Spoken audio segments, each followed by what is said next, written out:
आज की कहानी में हालात इतने उलझ जाते हैं कि रूही के लिए सही और गलत में फर्क करना मुश्किल हो जाता है। सोनी एक बार फिर अपने चाल में कामयाब होती दिखाई देती है। वो पूरे एतमाद के साथ रूही पर इल्जाम लगाती है कि उसने जानबूझकर सब कुछ अपनी दादी को बताया ताकि पुलिस समर को गिरफ्तार कर ले।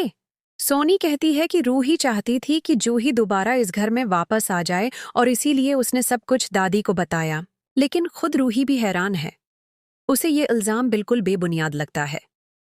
वो बहुत कोशिश करती है कि सोनी को समझा सके, लेकिन सोनी का दिल अब सख्त हो चुका है। आप सूरत हाल यहाँ तक पहुँच जाती है कि सोनी साफ साफ कह देती है, रूही, अगर तुम वाकई खुद को बेकसूर समझती हो तो समर को जेल से बाहर निकालो। जो भी हो, अब ये तुम्हारी जिम्मेदारी है।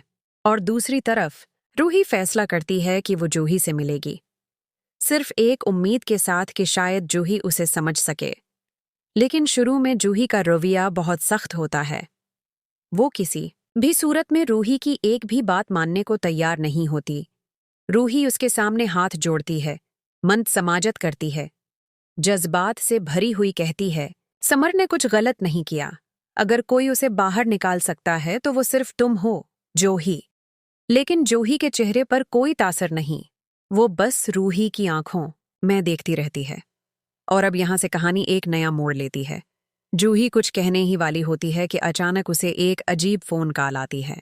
वो कॉल एक अनजान नंबर से आती है और दूसरी तरफ से सिर्फ एक ही आवाज सुनाई देती है, अगर समर बाहर आया तो अगला निशाना वो नहीं, तुम होगी। अब क्या करोगी जूही? क्या वो समर को बचाएगी या उस अनजानी धमकी से डर जाएगी? क्या सोनी का इल्जाम सच था या कोई तीसरा शख्स कोई बड़ी चाल चल रहा है? ये राज आइंदा एक साथ में सामने आएगा, तो चैनल रिव्यू ज़री को सब्सक्राइब करना न भूलिएगा, क्योंकि जो होने वाला है वो आपके होश उड़ा देगा। और बेल आइकन ज़रूर दबाइए ताकि अगली बड़ी कहानी आपसे छूट न जाए।